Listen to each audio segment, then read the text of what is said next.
Welcome to probably the world's most expensive piece of free wood.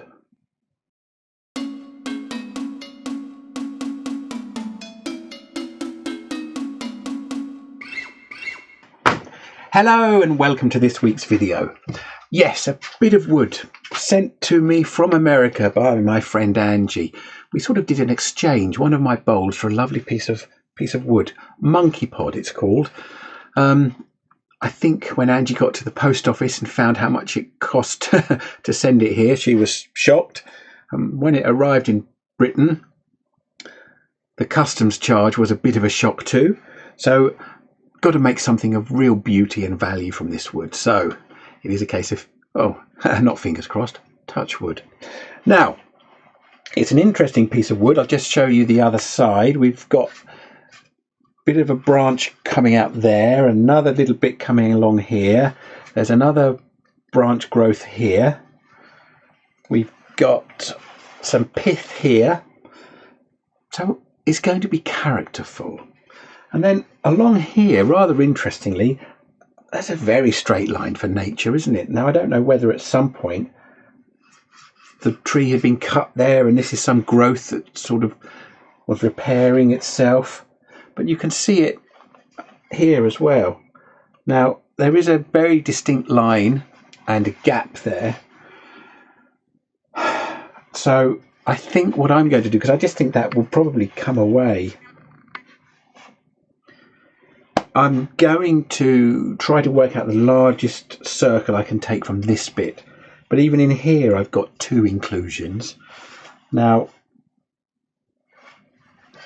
it's impossible to tell how far in they go based on what I can see of the wood so far. That it's just going to be a voyage of discovery. I mean, what I could do is I could say, okay, I'm going to make one bowl from it. I'm going to turn this outside into the best base that I can, and then maybe core what's left inside before I turn it. So I've got to do a little bit of head scratching on this one. Okay, after a little bit of trial and error, I think I've got the best I can get from that, which I had to put the centre in a couple of times. But that's giving me as much of this in a bit as possible and avoiding this rather strange bit here, which I think will be a bit weak. But it also means I might be able to get a couple of little bits of wood from there that might be useful for something. Okay, so it's time to get the bandsaw ready, and you'll notice that the bit of wood, although it's got a flat on it on one part, on the side that's making contact with the table, the rest of it is a little bit wobbly. So I'm inspecting the bottom to see where I need to position a strategic wedge, which you can just see there. The last thing I want to do is have an unbalanced piece on the bandsaw, have the blade go in and the blank twist and be pulled down onto the table with a thundering crash and the blade possibly being bent, stuck or broken in the bit of wood. I'm not going to show you the whole bandsawing process. Videos I've seen show this whole process speeded up. It just makes it look terrifying. So here it is at real speed, and notice the protective gear. The glasses, although they look like glasses, are actually safety glasses. I wasn't sure about the dust from Monkeypod, but always best not to take any chances with wood dust anyway, which is why I'm wearing a respirator for the whole of this process. So a faceplate, and then my Vic Mark lathe, and it was surprisingly dry for such a large lump of wood. I don't know how long it had been ready to be turned, but there were hard bits in there. There was some grain that was a bit interlocked, but overall it cut reasonably well, and considering there were lots of different branches growing out from part of this,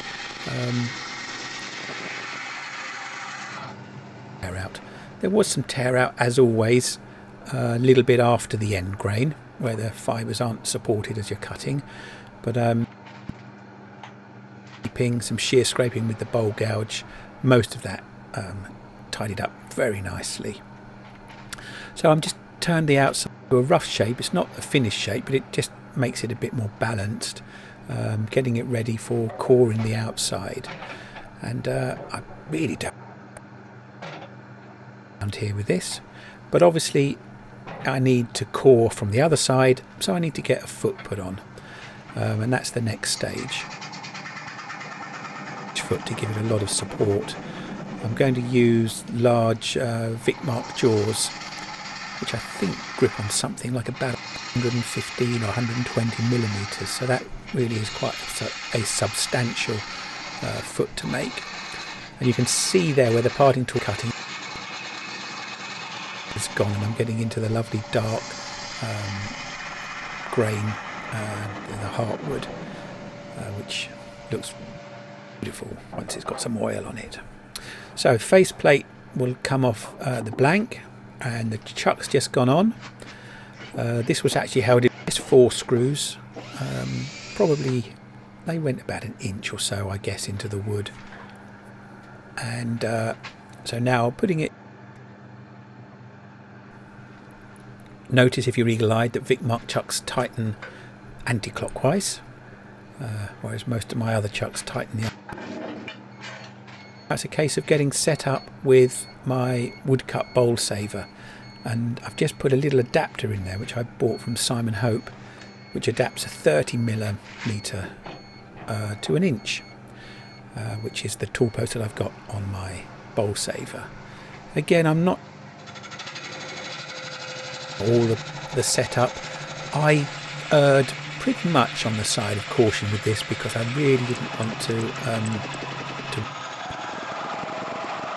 given the lengths that Angie had taken to get it to me and the cost involved. So perhaps I could have done a slightly bigger, but I wasn't sure how the wood was going to cut. But I still got a sizable core from this, which you'll see in a moment when I pop it out. Just coming up now. So that's certainly big enough for another very attractive bowl, and it's all heartwood. Very lovely once the oil's on. Right, so that's the bowl saver. It's job done. And so to the inside. Now the outside, you'll remember, wasn't turned to a finished shape. So what I'm going to do is in the bowl here, after I've just removed the little knob of wood that was left from the coring. So I'm using a parting tool just to get it to rough. I'm going to use here the skew chisel just to put a dovetail on, and that recess will be what I mounted on when I Now the chuck key that comes with this, I couldn't actually get it in because the lip of the bowl, fortunately a ball-ended hex key was able to get in there. Right, so here we go. 3/8 bowl gouge, or 1/2 inch. And look at the lovely pattern and grain in that wood. Really is fantastic. In fact, after it had just had one coat of oil to dry on the table, my wife bagsed it. Can we keep that one? Sorry, Angie. I'll make them from the core, and perhaps that'll come back to you. So turning rough outside shape, I'm going to leave the foot fairly large, and I'll return that at the end when I've got the inside. And I've left a little lip on the rim just to give it a bit of visual interest. Turn the opening in and on itself a little, so it's a little narrower right at the top, as you can perhaps see from this shot. Look at those wispy using the shear scrape on the lower wing of the gouge there, and hopefully you can see the lovely pattern in the wood.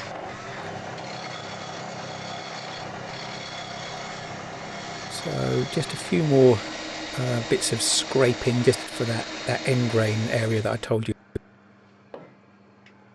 had a bit of tear out, and then sanding. Now you can see the lip of the rim is a little bit chipped where I was cutting the wrong way. And that's always the thing to do, the first area to address, because that's obviously going to be the thinnest area, and it's better to establish the rim and then do the hollowing out from the inside. So you can see there's quite a...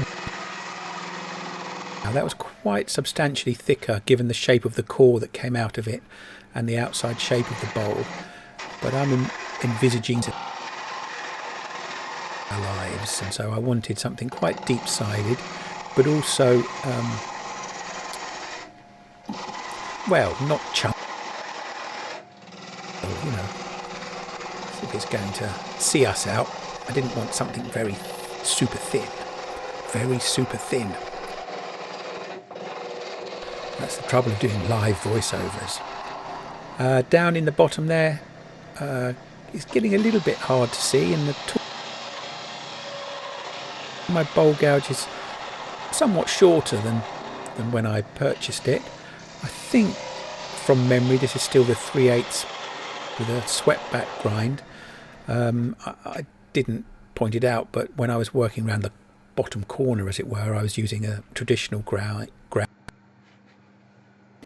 But I decided it was getting a little bit dark in there to see, so I put my little LED strip lights on and a little bit of sand with a Simon Hope negative rake scraper. I decided to use the scraper. It was cutting very nicely, the wood, but it's quite a lot of overhang, and there were some more dense parts of the wood, and so I was getting a bit of tool bounce. And the scraper, if you've picked one of those up, you know, solid bits of kit. So a bit of sanding on the inside. You can see that the inside now is finished. There's that detail, the rim, and I can now put a bit of plywood disc that's on a faceplate with a bit of router mat, the bowl slipping, and this is the ideal shape just to press against that that plywood plate. You could of course use coal jaw, but I find this very easy and quick to set up, and then just a case of turning the foot down. Now the camera angle is not the best for you to see what I'm cutting. It looks like I might be cutting it with my little fingernail, but there is a gouge in there somewhere. That would be quite a superhuman feat, wouldn't it? I bet Wolverine can do it. Decided to put a little bit of decoration in the bottom, so a little round skew being used, the corner of it there, and probably just a quick glimpse there of a little spindle gouge. We'll call that, or maybe it was a 10mm spindle gouge, and then a little bit of handwork. It's always good to have a hand finished bottom. The little nub that's left, chiseling it away. There is a risk sometimes if you chisel and you grain that you might cause it to pull out. So I've erred on the side of caution and slightly proud, so I can just sand it down with my right angle drill, with dust extraction of course. And I was wearing a face. I think at one point you might have heard the low battery warning beeping away. And then the glorious moment when the... Now, at the moment, it's sitting on my kitchen table with one coat of oil and has been drying for a week, but I would like to do another couple of... a good while to dry before it's actually used. But you can really see that the warmth of the wood coming through, bring out the contrast in the grain. The word I think people use is how the grain pops, and it really does. It's quite a sort of flat surface until that oil goes on. It's not just that it gives it the shine, but it darkens the darker bits of grain. And given all the different bits of branch growing out from here, there's some very interesting grain in there. The end grain soaked in the oil quite a bit, and I think you'll see that in a moment. There's a little shot of it where it had already been oiled, just round here, just my hand there. It's already had oil, and you can see how much it had soaked in. So it's a little bit blotchy there. Now I know there are some turners who might put sanding on. The manufacturer of this oil recommends that it goes on unsealed wood, so that's what I've done. And I think that's a very, very lovely piece of wood and a great gift, Angie. Thank you.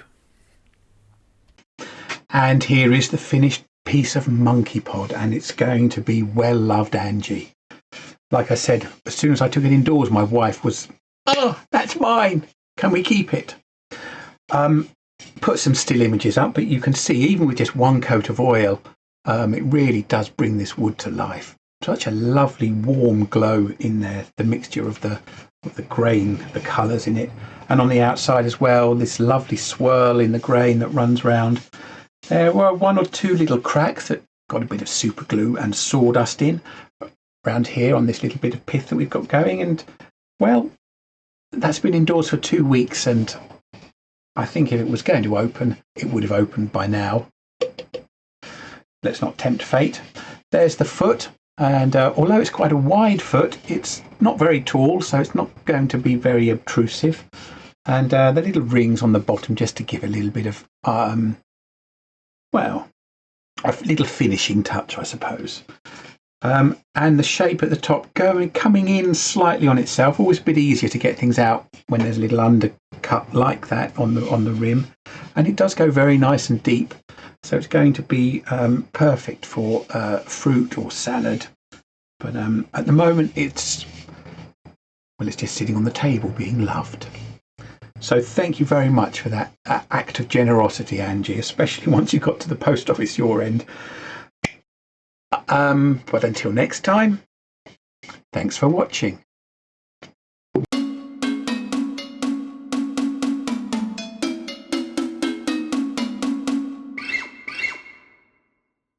Oops, time to buy a new mug.